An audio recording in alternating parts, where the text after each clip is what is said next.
is Bloomberg UTV.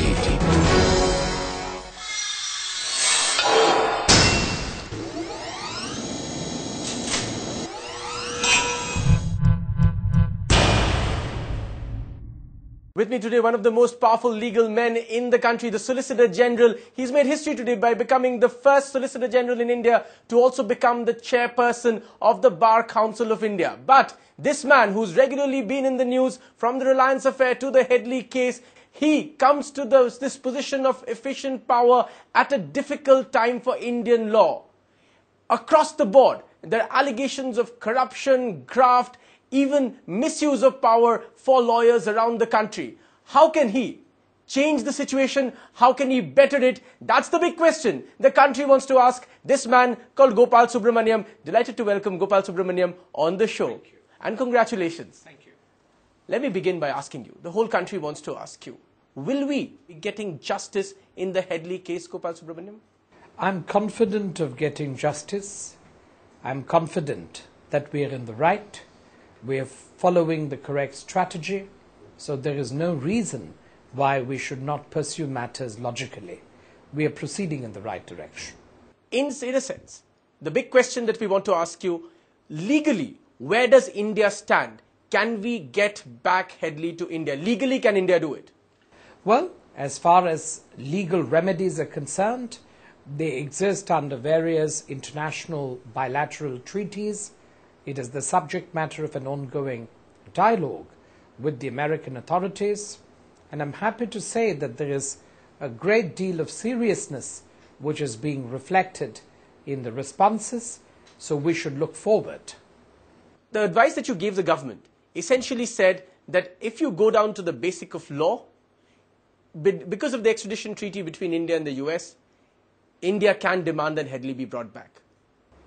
Well, the critical thing is that we begin as a sovereign state. We begin asking for what are our rights, which are available under various international treaties, including international conventions. And what is important is that these are crimes which are not really committed in one country. You could have a crime which is conceived in country A, partially conceptualized in B, and implemented in countries C, D, and E. Therefore, in the present setup, there has to be a great deal of harmony. There must be a great deal of mutual give and take in the matter of investigation of such crimes. I think we are actually on the right track. The other big question that the whole country wants to ask you, is it according to you then, Solicitor General, an open and shut case? Well, the crime has been proved. I would say that at this juncture, the investigations are still continuing. We have not had access to Headley. It's premature to come to any conclusions about the extent of his involvement and the degree of involvement and what further ramifications it will have. But I'm very happy to say that there has been a very good, meticulous examination of this matter by the National Investigation Agency and also by the officers of the Home Ministry, and the Home Minister himself has taken personal interest and initiative in this matter. So I'm very confident that we will progress on the right direction towards protection and preservation of our national objectives. Let me ask you a question. Across the board, people in this country who don't understand nuances of law want to ask a question, why is it that India cannot bring some people to justice? Well, it's not entirely accurate to believe that you don't get justice. At the moment, At the moment, we are really following some outdated protocols because you don't have any continuity, you don't have any far-sighted, shall we say, revision of these protocols. But I'm happy to say that today the government of India has, of course, set up a special purpose vehicle. We have tabled a vision document for a national consultation. The response of the judiciary has been absolutely fabulous. What is also important is that we have to up our skills as a legal profession. Even we are at the same time really working on old law, working on old concepts, on old liturgy, on old forms, and we are using them over and over again. It's a very interesting thing Yes. that you say. And let me ask you this. Essentially, you're saying Indian legal system needs to be revamped to face new challenges coming from issues like terror that faces the system, that faces the country, that faces the nation of India today. You're saying revamp protocols, you're saying revamp legal practices. We are not at the moment adequately fighting the kind of challenges that we face, especially from terror. At the moment, I would definitely say that there needs to be a serious revamp, serious restructuring. It doesn't mean that judges are not performing. They're performing to the best of their ability. They're terribly overloaded. They're terribly overloaded, again, because of sometimes the frivolous litigation which comes into court. Sometimes they're overloaded because of inadequate governmental response. Sometimes we have, shall we say, overburdened litigation, which is completely useless, which needs to be taken off the shelves. Now, all this adds up to weight. But I'm glad that there is a high degree of consciousness in wanting to change.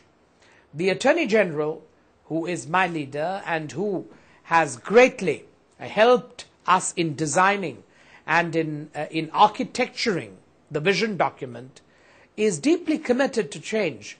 And we thought we must begin with our own agencies.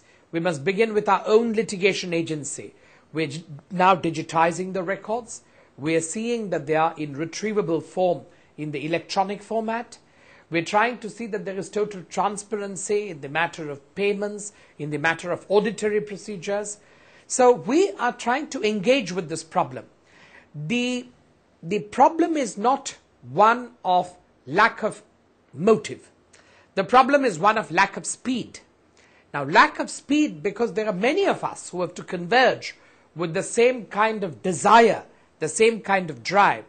But the convergence is taking place, and I am confident that through multiple channels, whether it be the government, whether it be the Attorney General's office, whether it be the Solicitor General's office, whether it be the Special Purpose Vehicle, whether it be the Bar Council of India, we are all instruments in change. And our main mandate has got to be change, because justice is really a very dynamic system. It's not that the concept of justice is per se dynamic.